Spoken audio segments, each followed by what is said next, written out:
What's happening? This is Ryan Dawkins, and you're tuning in to The LOFT.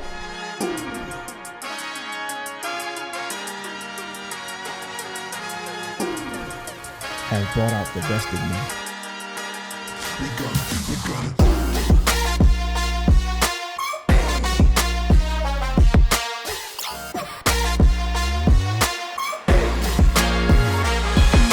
All right, ladies and gentlemen, welcome back to The LOFT. If you guys are new here, please like, comment, subscribe. And if you're not new, welcome back.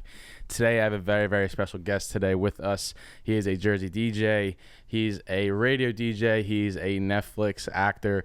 I guess you'll call yourself an actor, but ladies and gentlemen, Ryan Levy, a.k.a. DJ High Def. What's up, brother? What's going on, How you brother? doing, man? Pleasure, man. Thanks for coming to Philly, man. I appreciate it. Heck yeah, man. I love Philly, bro. Yeah, it's always a good excuse to come to Philly, you know?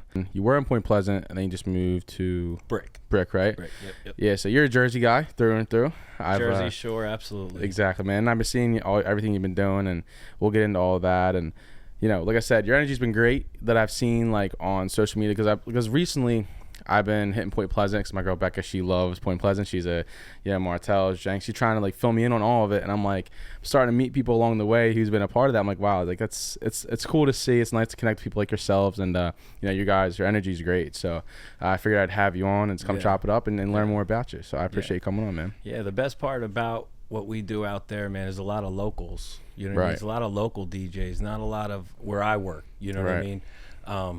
Not hiring them big $20,000 or anything like that DJs. We're doing it locally, and as a team, but individuals. You know what I mean? And it's great.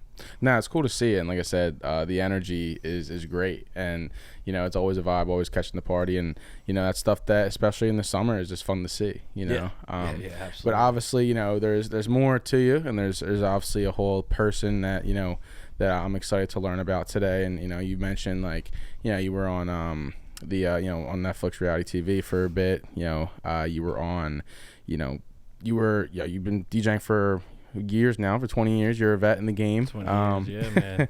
Yeah. Real estate and everything. So I guess we can kind of get into it, and this, I'm curious as to where it kind of began for you, because obviously everyone starts somewhere, and building yourself up to the person you are today. I'm curious to learn about how you kind of got started in the DJing, and then also everything else that it led to. It's kind of funny, man. DJing never came into the picture until I was like in college. Right. And I took a year off of school, and I wound up being the guy on the couch on one of my best friend's apartments. And he wound up buying a DJ set of equipment, and I was just there every day working on it. You know what I mean? And we were burning CDs at the time, and just burning all different types of music. And then we wound up just DJing a graduation party for a friend, just for free. Hey, you got equipment? Yeah, we'll do it. And then we had like 3 or 4 people come up to us and go, "Do you guys do parties?" We're like, yeah.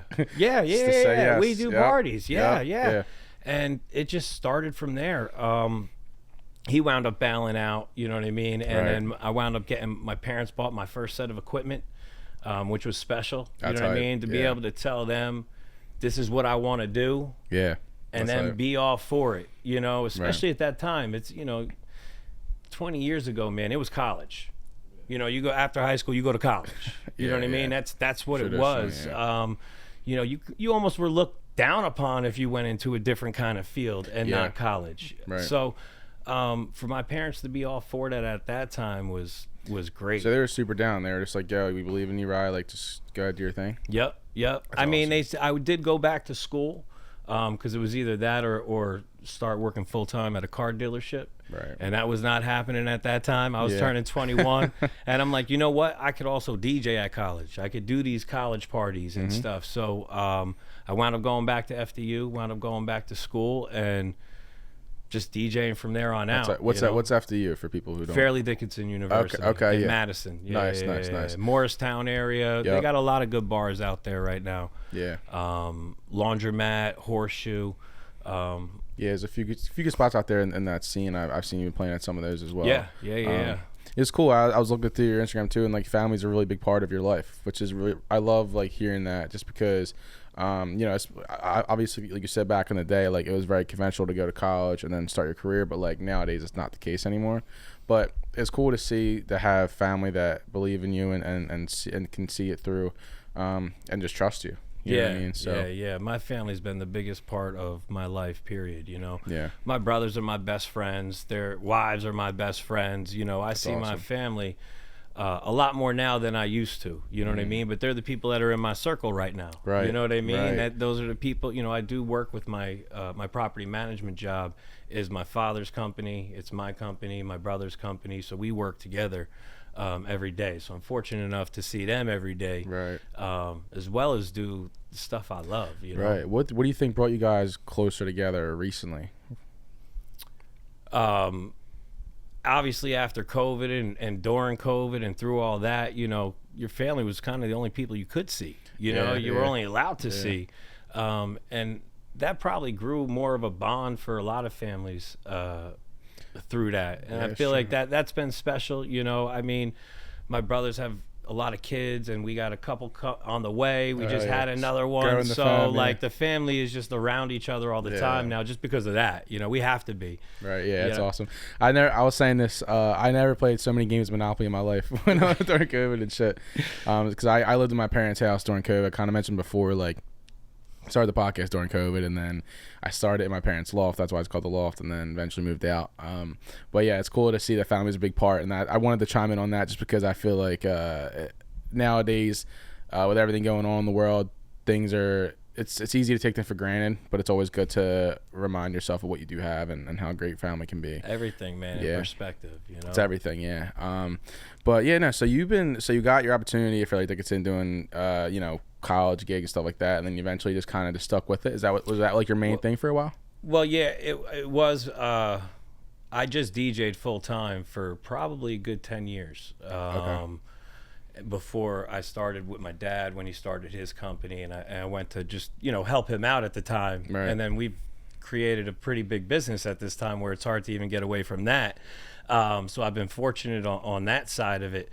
But yeah, so DJing, I wound up going, you know, I did the strip club circuit. You know, I was DJing at strip clubs for, you know, 5 days a week, 7 hours a day. And I mean, I did that for 5 years.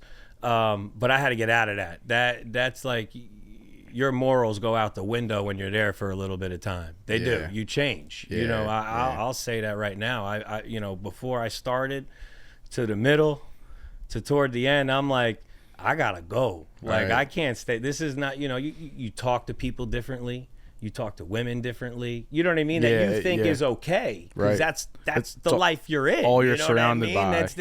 It's hard enough in the DJ industry to begin with, let alone them being in the strip club and being like almost a full-time strip club DJ. You know what I mean? Like, because then you start to get a reputation, and then you become a strip club DJ, and then that's a hard thing to brush off. You know? No, 100%. You know? So I wound up getting out of that and then doing a lot of you know, local bars and clubs, not as much the clubs, but like, you know, big, you know, football bars, you know, restaurants turned into nightlife, you know? And then it got to a point where I was like, I don't even want to do this no more. You know, like I either need to get into the Jersey Shore, because I'm hearing the music over the water. I'm hearing people partying. I'm like, I'm at a crossroads here. 35 and up bar right now, rocking, but it's not where I wanted to be. You know what I mean? It's not. So I said, if I'm not in the Jersey Shore next year, I'm going to private gigs. I'm done with this. I wound up walking into Jenkinson's and saying, pretty much pitching myself like, y'all need me. You know what I mean? Like Jenkinson's, we built a monster with the crew we have now, but it took us like a good 6-7 years to build it to what it is now. We weren't outside on the beach DJing before COVID. You know what I mean? That happened afterwards, you know? So now it's Jenkinson's. It was good, but there was no real vibe. You know, there was no Instagram pictures and stuff and people. It was just another night out. When I went in there, we wound up doing some gimmicks, some stuff just to get more people in. You have to. Now we built something. we don't need anything. Right. We just need to show up and do what we do. You know what I mean? Right, Be Yeah. energetic, and play the music they want to hear. Yeah, because you MC too, right? Yeah. Yep. And then yep. did that come from doing Jenks? Being like, yo, and someone's got to get on the mic? Yeah. Well, that's how I started at Jenks. I started at Jenks just emceeing. Okay. I was the host until COVID. Once COVID happened, Jenks definitely took me under their wing. They let me DJ every Friday. Okay. So, we only had 2 nights a week. We were allowed to have stuff. People were sitting down, but they let me DJ every Friday. And that's when I started, because I actually, I don't want to say stop DJing, but I was hosting Harris Pool, doing their day life for 5 years before COVID, which we built a monster there too. Yeah. So I was hosting a lot. So I was hosting there every Saturday. I was hosting Jenks every Friday and Saturday night, hosting Headliners Pool Party on Sunday. So I was hosting a lot, Right, So DJing just kind of was a little bit by the wayside, Right. And then COVID happened, and it kind of flared everything back up. Where it was kind of like a grand opening of everything. That's the way I looked at it. And so when you go into hosting and you're obviously creating the environment, is there certain things that you go into it looking for, or looking to like an objective you have when you're going into hosting something?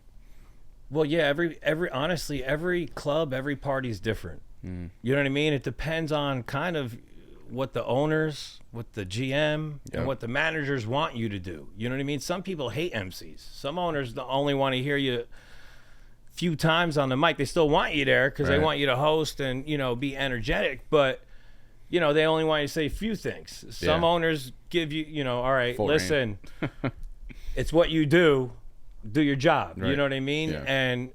And I get to do a little bit more or be more interactive with the crowd. It depends if we have stuff to hand out, and it depends obviously if we're doing a private event or something.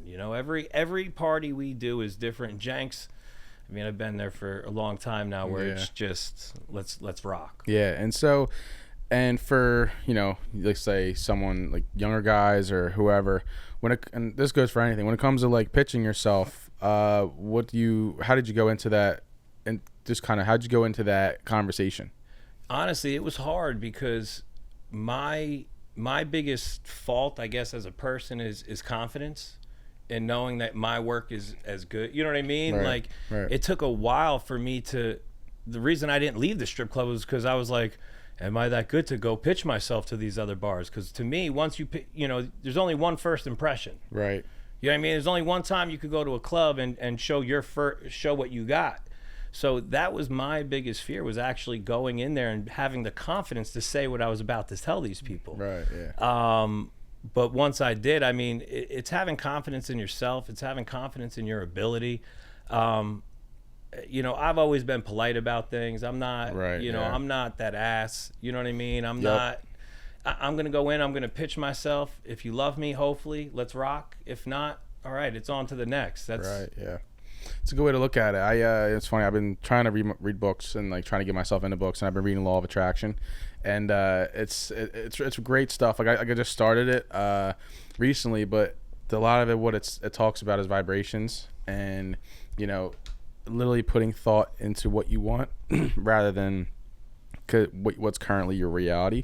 They always say think about what you want rather than reality. So I feel like going into a conversation like that, you got to think about what you really want rather than what the reality is, because if the reality is you may not be that kind of DJ yet, but if that's the reality you're chasing, that could be your first opportunity to get in there. Absolutely. You know what I mean? So I find it it's always a slippery slope, but I feel like going into it knowing that what you're capable of can get you to being that. Right. I mean, I also think everybody's their own worst critic. You know what I mean? Everybody 100%. Is critical of what they're doing, and just I can listen to one of my mixes 100 times and it's never good.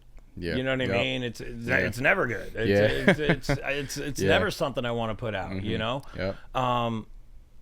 And that's, you know what I mean? That's what we all have to overcome. Man, it's tough. 100%. And obviously you've been at Jenks for a while. You've been doing hires, but is there anything that you're looking for in your career that you're chasing? Is there anything else that you're chasing? Oh, absolutely. I'm always chasing the next goal. Right. You know what I mean? Yeah. The next big party and the next big thing. I've never been satisfied ever. You know, so I mean, right now I'm looking to travel more. I'm gonna have a couple bookings in Cali. Nice. Over the fall, hopefully South Carolina. I'm in talks with a bunch of different clubs. I don't want to say it because nothing's to me nothing's in stone until it's in stone. Exactly. Until it's It's written good down. to, You know what I mean? exactly. But traveling a lot more. I mean, I just want to travel a lot more. One, just to DJ in a whole lot of different places. You know, with good crowds and just entertain them that we know, like I know that we're gonna do. You know what I mean? So. And it's to travel, you know what I mean? It's travel and do what you love. See the world. What's exactly. What more could you ask for, especially as a DJ? Exactly. And it's funny because I don't know if you can relate, but one thing I always do every day is I wake up and I try to be grateful for what I have, and like being able to DJ full time is, and like I said, I want this to be like a DJ podcast, but it's more so just like a pursuing your passion type of thing. Because when two people can talk about things that they love, it's like, hopefully it can resonate with people. And because I was at a point when I was doing like a job that I didn't love, and I told myself, I got fired from the job because I would DJ Sunday nights. I couldn't make the Monday morning meetings, so I got fired. And I was like, you know what, like, you're at a crossroads, you know, and it's like, what do I want to do? I actually want to pursue what I love, or do I want to just stick with what is comfortable? And getting yourself to be uncomfortable is super important. You know? I agree, man. It's tough making those leaps, you know what I mean? Taking those steps, but sometimes they're the most important steps you'll take in your life. Yeah, that's what you did with the strip clubs. I had to get out, man. I was making good money too, though. You'd be surprised, man. I was making great money. Probably getting tips too. Right, very good tips. But it's not a life. I should have got out earlier, you know what I mean? I should have. But you're here now, hey. and you do real estate, right? So you got into when did you get into real estate? Right before COVID. I mean, with my property management, it just kind of made sense for me. And I kind of wanted to I mean, I did graduate from college, and I didn't do anything school-wise since then, and I wanted to I don't know, get back into it. You know what I mean? Take a couple classes and just kind of expand my mind. You know what I mean? And to me, that was the best thing, because it's something that in return I'm going to make money off of. Right. Because I'm going to get a couple places just from what my regular job is, from people moving or buying in the complexes that we run. Yeah. Do you what did you go to school for? I went to school for communications and marketing. Okay. Yeah. I went to Temple for media and production, so it's like kind of similar. Yeah. I don't use it though. No, I don't use any of it. But so do you find yourself as someone who is able to just adapt? Like, do you find, I'm curious as like what your mentality is, because obviously taking leaps in your life and leading yourself into where you are now, like, takes a few risks and a few jumps. And like, do you find yourself as someone who's like, all right, you know what, I'm just going to say yes and figure it out later? Absolutely. Yeah. I say yes to everything and try to figure it out later. I don't like to adapt. I ain't gonna lie. Like, I like being content. You know what I mean? Yeah.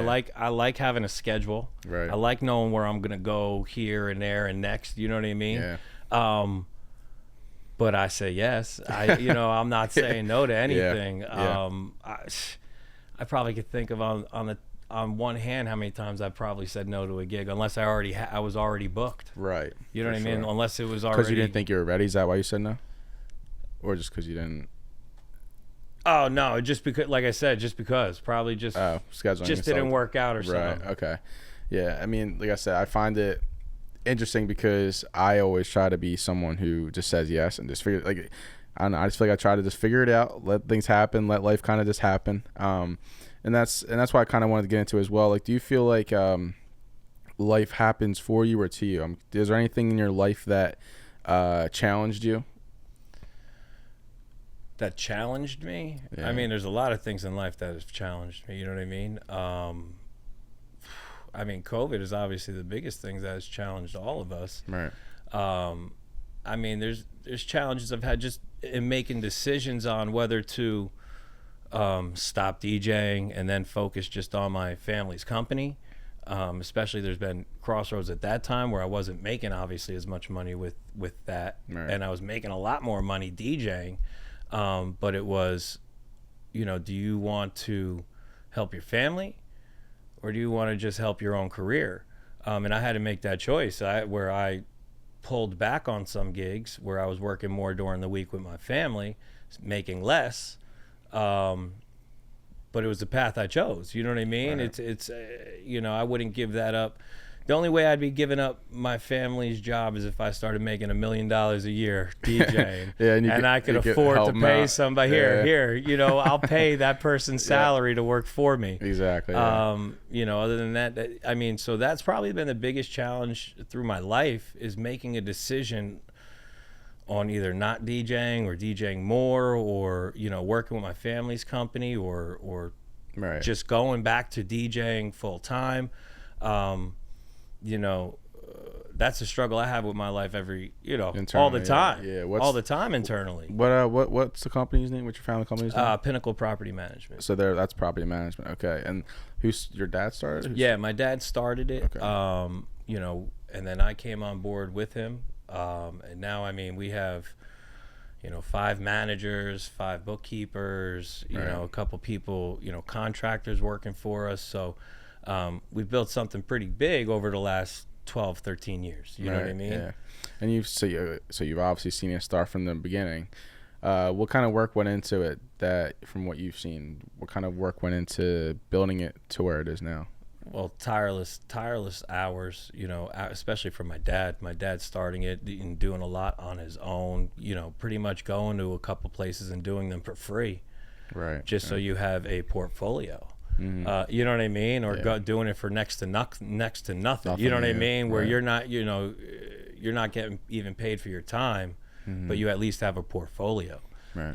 So starting a company from scratch, especially in that field, is hard. But once we got a couple good ones, we're getting paid on them. It was easier to get into other ones. Right, yeah, to say kind of like most of our business is word of mouth.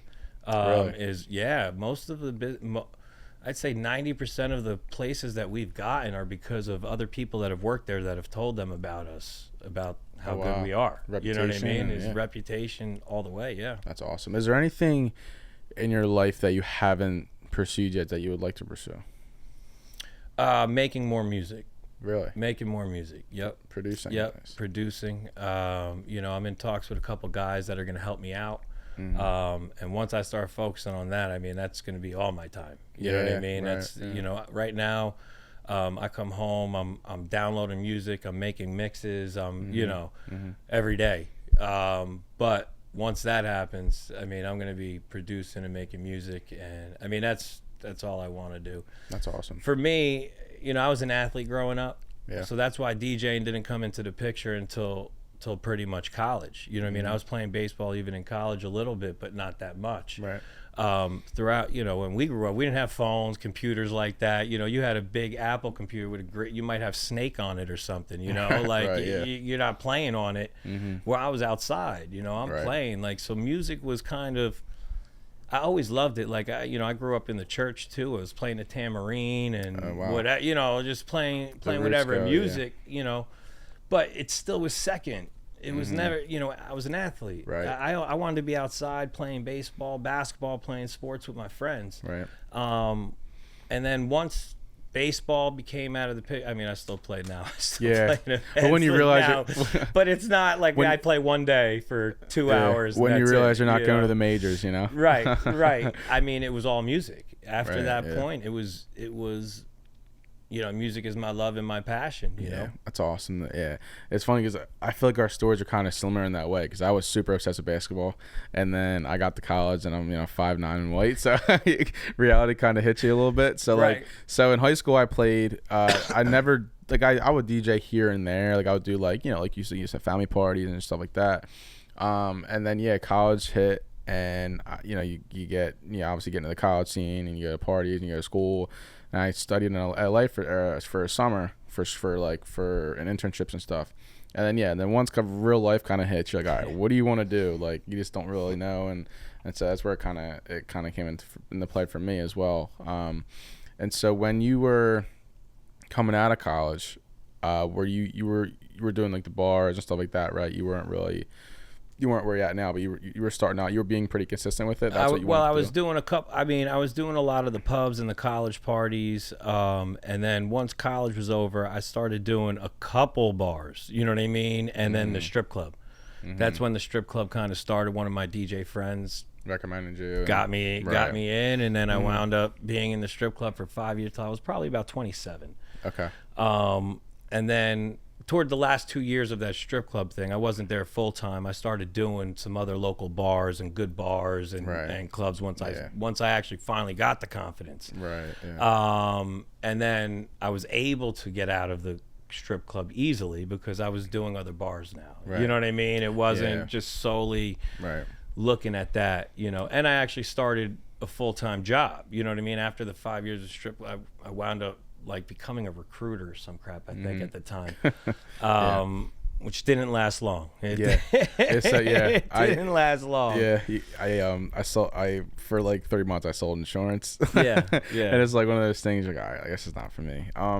Curious about the confidence thing though. I mean, everyone struggles with it. So like, is there anything you do actively to build your confidence, or do you just stay consistent? No, well, my confidence comes from my preparation.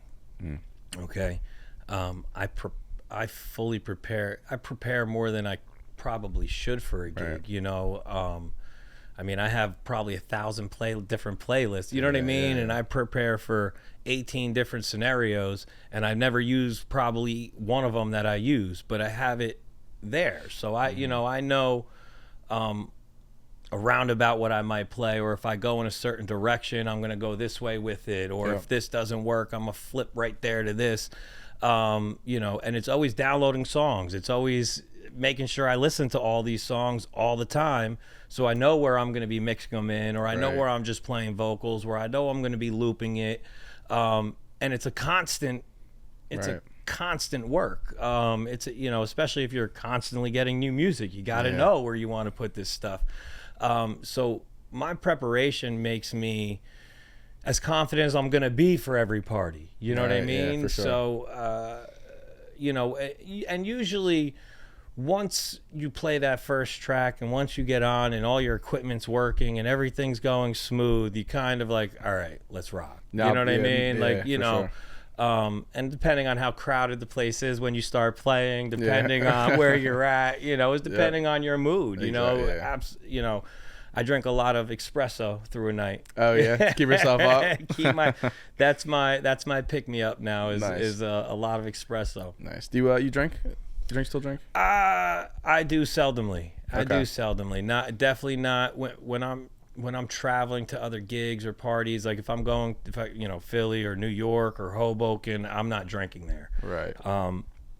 Excuse me. At Jenkinson's, I'll have a couple drinks once in a while there. I'm right down the road. I could take Uber, but I'm never getting that way anyway at a club. Right. Even there that I've been there for 10 years. Right. I'm not. One, I don't like alcohol. Really? Like I'm not a big, like I don't, you know, I'll take a shot, but like people make fun of me. I take a watermelon vodka with pineapple juice. Nothing wrong with that. You know what I mean? Oh, for me, I don't care, On the man. beach, like... Listen, I'm old enough now where like, listen, I don't care what you say. I'm not taking your Jack. I'm not taking your Henny. I'm taking what I like. Right, for sure. Make fun of me. Go ahead. I'm still gonna drink this. You know. And I just found out about Surfsides. Oh, really? They're pretty delicious. Just to put on the Surfsides? I'm kind of scared, to be honest with you, because it doesn't taste anything like alcohol. Drinks are getting more and more dangerous. Right, right. And it really just tastes like iced tea. And I'm like, man, I can't be around too much of this. Half and half's are dangerous, brother. Half and half's are dangerous. Yeah. Yeah, now so I'm curious. Is that like a choice, or is something you just don't prefer, right? You're just I've never. I mean, I've had my moments in time where I was, I guess, a drinker on weekends. Right. But I've never in my life wanted to come home from work and be like, all right, give me a beer. Right. Or let me have a drink. Yeah. Like I've never been that way. You know what I mean? Yeah, like I said, I've had moments in time, years where I might have on the weekend been getting a little too drunk. Yeah. No, I'm just curious because you you talk about the confidence thing, and sometimes alcohol leads to more confidence. Well, there's definitely been times in my career that I've taken a couple shots, like right before a gig. Like, all right, let me, let me settle down. Yeah. Absolutely, 100%. Yeah. 100%. I don't. at most places I don't have to do that now. For you know what I sure, mean? for I'm sure. just comfortable, you know, Right. Just with playing. doing that. But I mean, there's definitely still been a couple places where I'm like, all right, let me just do a shot real quick. Let me, you know, and ease into this one. For sure. And when you go into a night like, you know, emceeing and you know, because you're on the microphone, you have to quote unquote perform. Is that something that's kind of come natural to you now? Was that always a part of your personality? Yeah.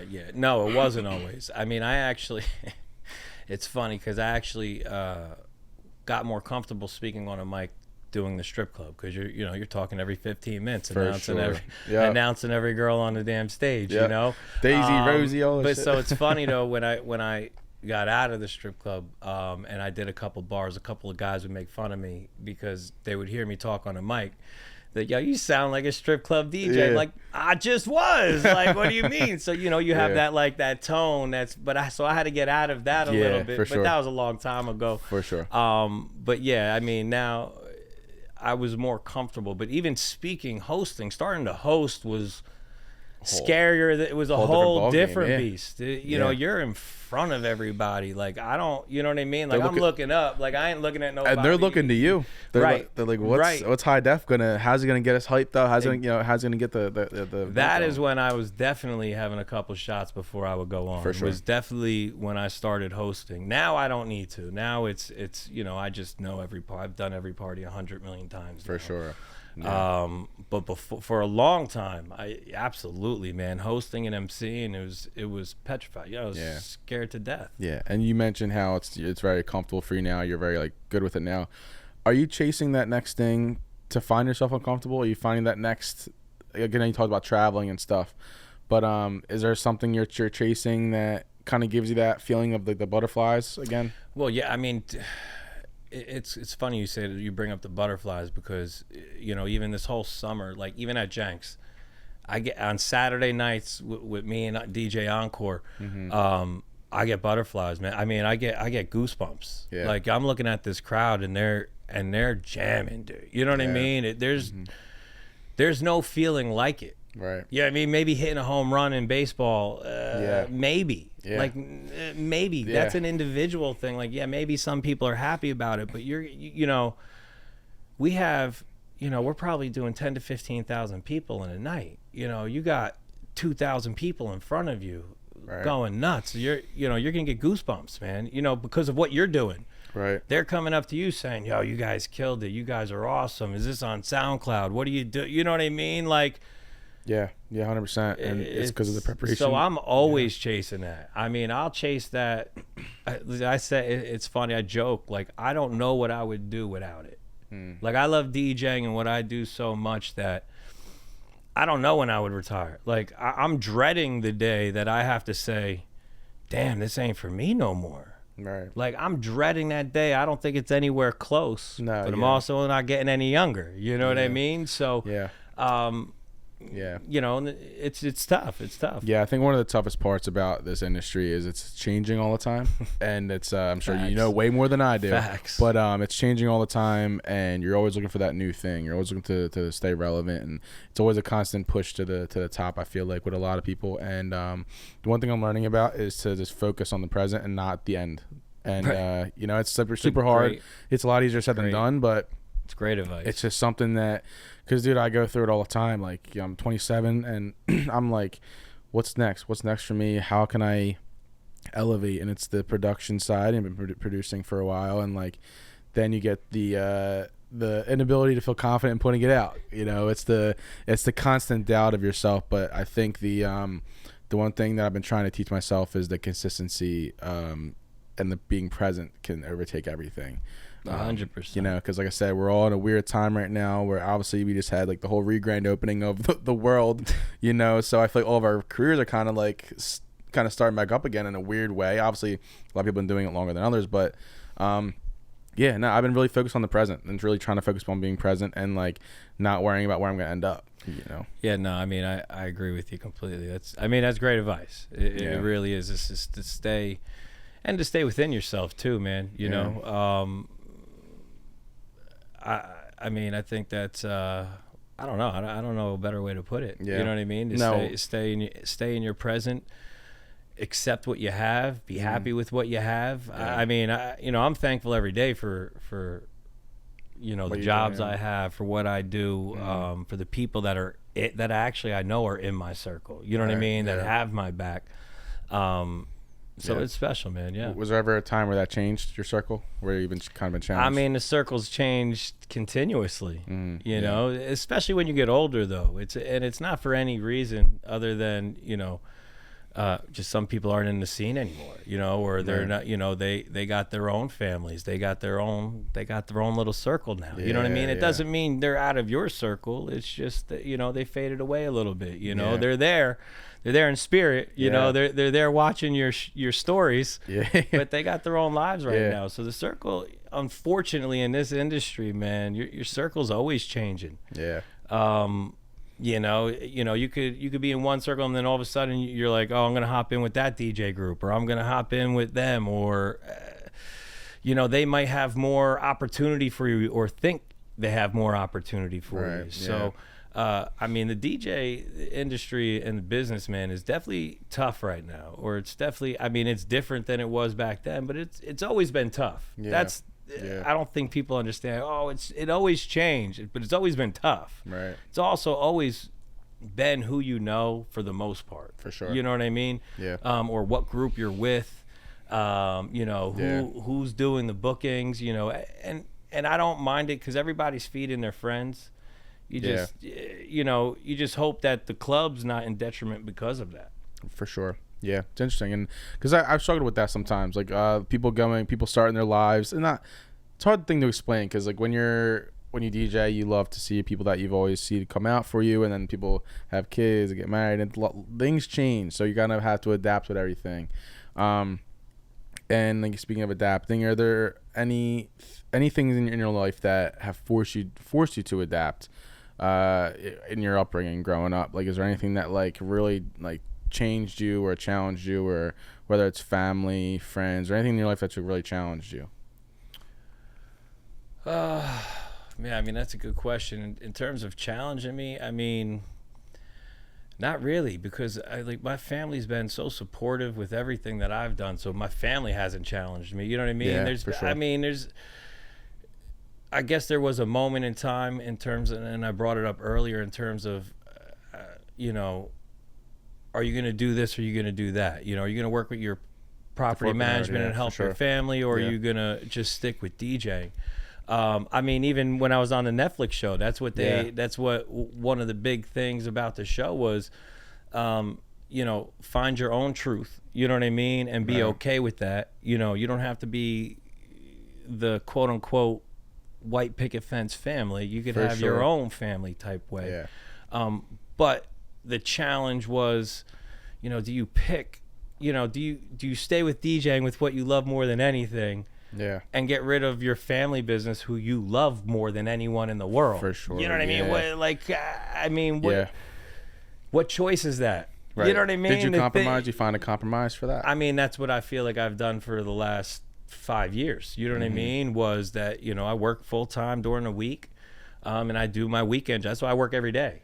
Right. I literally work every day. You love it? You know what I mean? I wouldn't change it for the world. You know what I mean? Like I said, I was, we were talking earlier before even the show, is I wouldn't go out.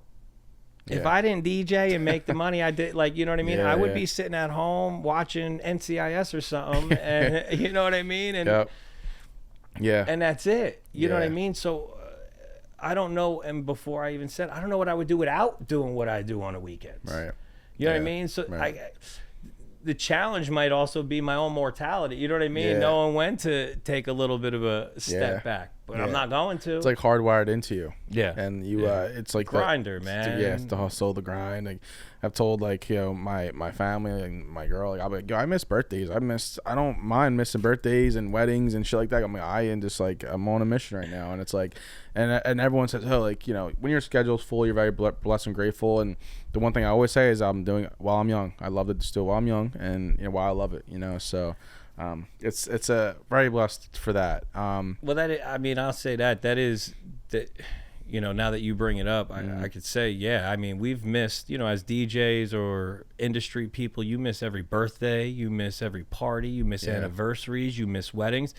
you know, there's weddings family members' weddings I didn't go to because I'm like, all right, am I gonna spend $500 when I can make 1,000, and then I'm losing 1,500? Like what? Right. You know what I mean? Like no, those numbers don't add up That to doesn't me. add up. You know what I No. mean? It's I'll send you a gift. Yeah. I'll make my you know what I mean? I'll take you out to dinner. Right. With, you know, with we'll, the 1,000 I made. we'll celebrate. You know, but like, I mean, unless it was my brothers or something like that, like I'm probably not going in the summertime. Right. In the wintertime, we could work something out. Yeah. You know what I mean? In the summertime, I'm not losing you know, $1,000 or $1,500 Saturday to go to a wedding or a party, and I'm okay with that. You know what I mean? And I'm lucky and fortunate enough that I have friends and family that have been okay with that. Right. You know what I mean? Now it does. Yeah.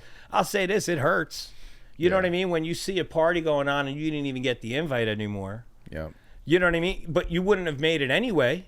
Right. I wouldn't have made it, but it's still like, damn. Yeah. Yeah. But, you know, they still, like, you know, I had a 40th birthday a couple years ago, and all my friends and family were there. Everyone that I cared about or would have wanted cared about it, you know, they were there.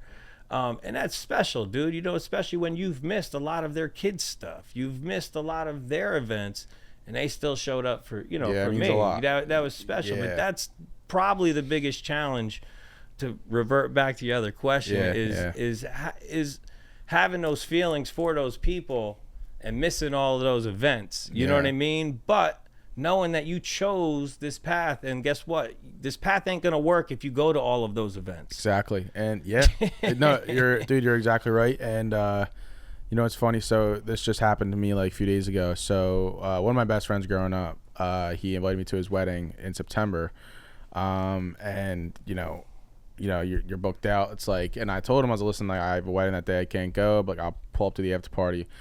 I didn't think I was gonna be invited to that wedding, honestly, because it's like it's tough because when you're in your hustle that you have, you're not really present as much. You're not able to, and then sometimes I try to check in with people as much as I can, but it's just really tough, man. You got the, you know, when you're hustling and you just got one thing on your mind and one thing only, it gets really tough. And it's cool. I want to dive into that Netflix show as well, because you kind of hinted at some of the things that it's taught you. And what was the can you give it for the people who are listening? What's the name of the show? What was the basis of it? It was Queer Eye, and it's on Netflix. Yeah. They've had, I think, 7 or 8 seasons now. It's one of their bigger shows on Netflix, actually, and it's a makeover show. Yeah. You know what I mean? They have 5 guys that are gay. Yeah. And they each have a special, you know, talent, you know, whether it's, you know, dress, home makeover, your individual, you know, Zen self. You know, we went through, you know, a week, you know, and it was actually based out of Philly. So I'm surprised I'd never heard of it. I don't know why. They did. I was the only one from Jersey in the episode, because I guess I think there was a producer, somebody, if I remember correctly, that was from Jersey Shore, and they wanted to get a Jersey guy in there. Get a Jersey guy. So I wound up being on the show. But the whole process was was really cool. It was all real. You know, I was telling you that earlier. It was actually great to see. And they were cool to everybody. Like, you know, the celebrity guys, the guys that run the show. It was nice to see that they were, you know, even off camera, please, thank you. You know what I mean? Everybody. There's such a long way. Just great people. But that show, it was a cool time, man. It was a cool time. We had a lot of fun. I learned a lot, actually. You know, and you don't think, you know, in a week you're gonna change anything, and they put in perspective certain things. Like I said before, most importantly was be me. You know, the whole basis kind of was, my brothers are all married, having kids. You know, I'm single in a DJ life, and I was single at the time. You know what I mean? Right. I have a girlfriend now. And it was, you know, you don't have to hurry up and get married to have kids to have the life that you want. You know what I mean? Right. And it kind of just reassured all the decisions I was making throughout my life. Yeah. That I'm okay. Like, and I was right. Like, you know what I mean? Like, it doesn't have to be wrong that I chose this path rather than, you know, DJing weddings and finding a girlfriend 10 years ago and having, you know, getting married and having kids. Right. Yeah, it's so, like I said, this book I know is going to change my life, The Law of Attraction. It's literally speaking what you're saying right now, because a lot of times we do feel like we compare ourselves to everyone else and their journeys, and it's a very lonely road when you know you're not on that journey, but there's something that is very fulfilling about it, because you know that it's you, it's your journey, Right. it's the choices Right. your choices you're making, and like, you know, not doing the conventional, you know, journey, quote unquote.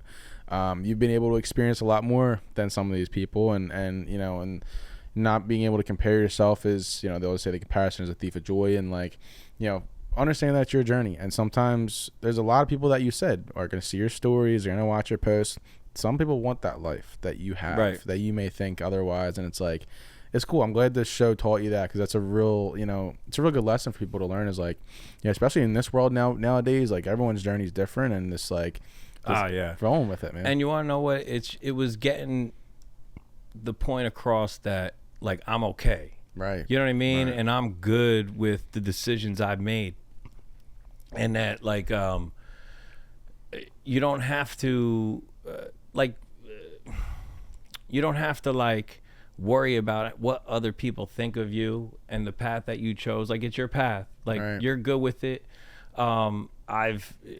I've chose a lot of different things along my life that I wouldn't change for the world now. You know what I Yeah. mean? I don't regret any decision I've ever made in my life, because it's gotten me to sitting here with you right now. Absolutely. On a podcast, you know what I mean, out in Yeah. Philly. Yeah. So, you know, Yeah. and doing what I've loved for so long. Like, I know that over the last 20 years, I've entertained millions of people. Right.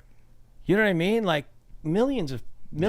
freaking people. You know what I Yeah. mean? So my whole goal in life, ever since I was even a kid, was putting smiles on people's faces. Yeah. It's all I've wanted to do is sit Yeah. across somebody and have them smile, just them be happy. Like, I hate when people are upset with me. Mm-hmm. I hate when people don't like me. I hate when people are just sad in general. Yeah. You know, I look at people when they walk by, you know, and I see a sad face. I'm like, yo, I wish they could cheer up. You know what I mean? Or Yeah. you know, you see something wrong with somebody, you're like, damn. Yeah. And I feel like this right now. Right. You know what I mean? Yeah, Like, so I yeah. try to put everything in perspective, man. Yeah. It's- Yeah. And you see a lot of pain, and that's like a hard thing for someone like yourself to go through. And like I say it every episode, and I'll say it again. I said my grandmom taught me that when you change the way you look at things, the things you look at change, and life is all about perspective. Absolutely. You know, 100%. I had a really, really cool moment, and I'm not someone who likes to talk about these kind of things, but to me, it was a really cool moment. So it was Thursday night, I got done DJing, and the bouncer was like, "Hey, can I help carry stuff to your car?" And I'm like, we always carry our own shit. I'm like, sure, if you want, you're offering, you're insisting. I'm like, all right, cool. So he walks me to the car with my stuff, and he goes, "Yo, man, like," he's like, "You did a great time." I'm like, "Thanks." He's like, "Well, listen, man, like, I got family and stuff," and he's a new bouncer. He was like, "Yo, man, like, I don't know if you have any money for me to get gas to go home." And I was like, "Yeah, I got some change. I got," so I gave him a 20, and then that felt nice. But if earlier in the day, right? So there was this guy who I did like a promotion for like a month or two ago for an edit that I made, and he recently just hit me back up that day saying, "Yo, Kev, oh, sorry, I just saw the post from like 2 months ago. He sent me $50." And I was like, "All right, like, thanks, I appreciate it, whatever." And I remember, like, in my car, I found a $50 bill that I didn't think I had in the car.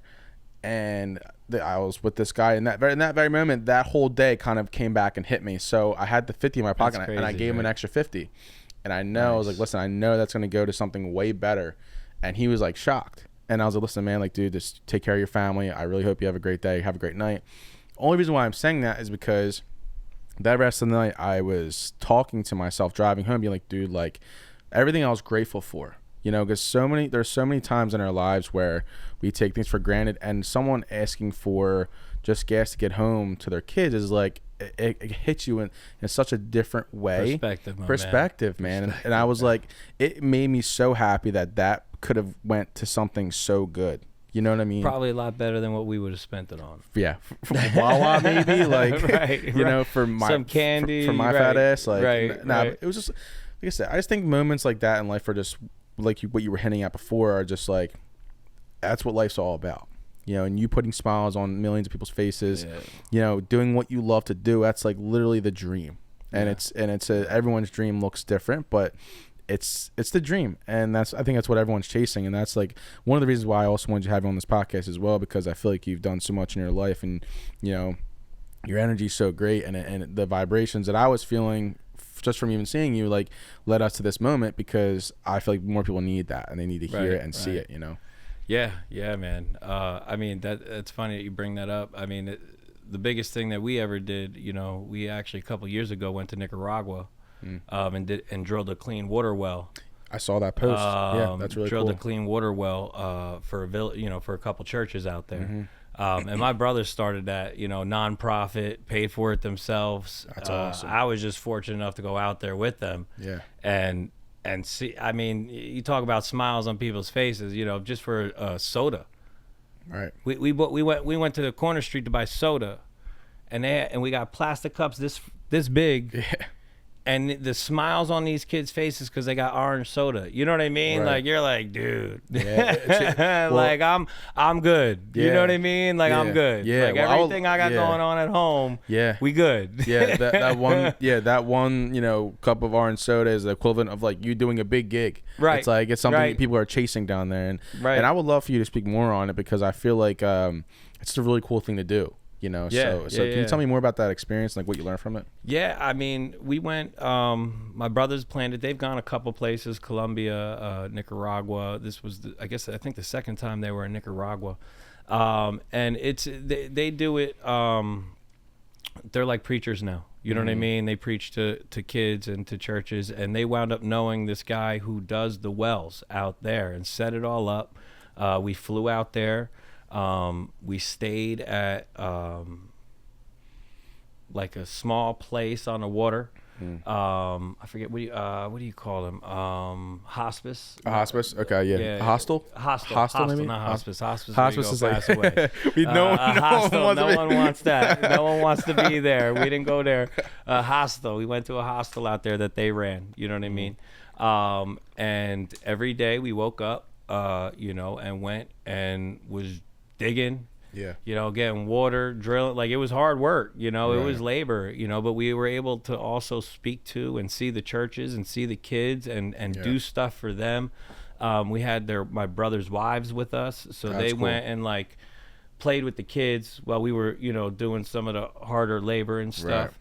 The best part was being able to speak to the people and play with them. You know what I mean? It wasn't even, you know, that's going to be there forever for them, which was obviously the top priority. Get them clean water. You know, you're talking when we get there, the water they're drinking, like, they had a water fountain. Right. It wasn't clean water. You know what I mean? They're cleaning their glasses. They're cleaning the glasses. We're giving them soda. They're trying to clean their glasses with that water. You know what I mean? Yeah, it's okay for that. Like, I guess they're used to it, but like, it's not good for you, though. it's not good.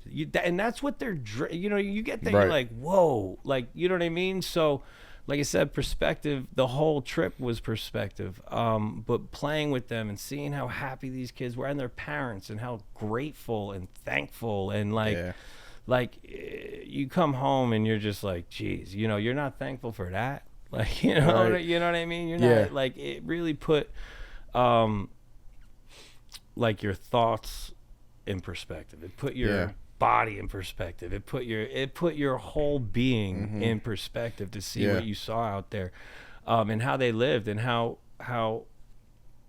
hard it is for them to live. Right. You know, they're walking everywhere. They're not driving in cars. You know, walking on dirt roads. If they have a bike, awesome. You know what I mean? But like, how many people have them? Not many. Right. You know, and it's just kids walking down the street by themselves, like, probably just hungry and Yeah. So what was that like adrenaline dump like when you got home? Like, what were the emotions going through your head the following like week, that whole week leading after it? Gratefulness, just appreciation for life, appreciation that I was able to do that with my family too.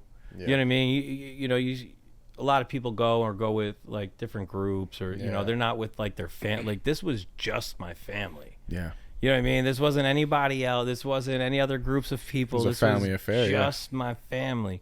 So being appreciative for that, you know, that they set that up that I was able to go on it with them. Yeah. You know what I mean? Yeah.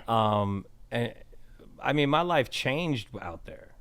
You know, my life changed. It changed completely. I don't know how you don't go out somewhere like that and your life doesn't change. Right. You know, we didn't go to Nicaragua in the city and you know what I mean, we're in the villages. You know, there's not many stores, not many, you know, for miles. And, you know, they have their shacks that, you know, they're metal. Like they're not, you know what I mean? Like it's not. Yeah, you saw everything. It's not like, oh, they have their little houses. No, it's not a trailer park. It's not even that. They're you built. know? Yeah, they're built from dirt and right. Yeah. So like you know, I mean, being so thankful, and just wanting to help, just wanting to keep helping. You know what I mean? I mean, we come to Philly, you know, Christmas time, all that stuff. We try to help as many people as we possibly can. Yeah, it's cool. That's awesome. And do you think you're going to continue to do that? You guys going to go back or Absolutely. Yeah. Absolutely. That's Absolutely. right. I mean, I don't know if the next one will be Nicaragua or whatever. My brothers do that research. And it also depends on your connections. It also depends on how they are at that time. Right. Like when we went out there, we couldn't, you know, you're not technically allowed to even preach out there or talk about religious values, or you could go to jail. Right. You know what I mean? Yeah, like they will get you. You know, we had to say we're going out there for surfing. You know, we said we went out there. We're going to the hostel for surfing. Because they definitely did. That's why they went out. Right. We did go surf. Well, I tried. My brothers went surfing. I tried, and I came right back out. Yeah. But yeah. So it's. You know, it's just even knowing that. A lot of hoops you know what to I mean? go So through. there's a lot of hoops you got to go through to even be able to do what we did. You know, you have to we had to say the money was for different purpose. I don't even remember what it was, but it wasn't for drilling a hole for a village. Surfing. Right. So how long were you out there for? I was out there for a week. They were out there, I believe, for 10 days. Okay. I had to come back for a DJ job I couldn't get out of, and For sure. I had to make that choice and hop on a flight early and come home. Yeah. I'm curious. It sounds great. It sounds like something really cool to get into. Love to learn more about it potentially. But like, so now, you know, like I said, you had this experience and overall, man, like what's going on like with your life now? Where are you at currently, and how do you feel currently? Right now, I'm still doing everything. I still work with the family. Yeah. I'm still DJing on weekends, but I mean, I'm doing a lot of music now. Like I said, I got a couple friends that are gonna start helping me produce and make music, because that's the next main focus and what I want to put all my effort into. Is that making mashups, you know, getting into that scene. It's a different scene, you know what I mean, rather than just, you know, DJing. I want to go DJ and have my own mixes I'm DJing, rather than everybody else's that I'm searching hours and hours for. It'd be a lot easier to do it myself. You know, but you know, doing the radio stations, I'm satellite power 98.5, Indie 101.5. You know, making more mixes, making more mashups, and just traveling, man. Like I said, I want to travel. I got a bunch of, you know, I got the Cali thing coming. That's definitely coming. South Carolina, I'm pretty sure that's a guarantee, but we'll get there. And then I want to be out in Mexico too. You know what I mean? I want to be traveling everywhere. So That's awesome, man. Well, dude, thank you so much for coming on the podcast, man. Yeah, man. Thank you for having me, man. I appreciate it. It was a great time. Yeah, man. it was nice, man. And is there anything that, you know, you'd like to end off with that, you know, someone could take from this and walk away with? Someone who, you know, let's say someone who is a young entrepreneur, someone who is in a point in their life where they feel like that they're ready to take a leap. They're kind of questioning whether their life path is the right one. Is there anything you would like to say to them? I mean, don't stop. Keep going. Keep networking, because this industry is a huge, just networking industry. Don't be overbearing. Yeah.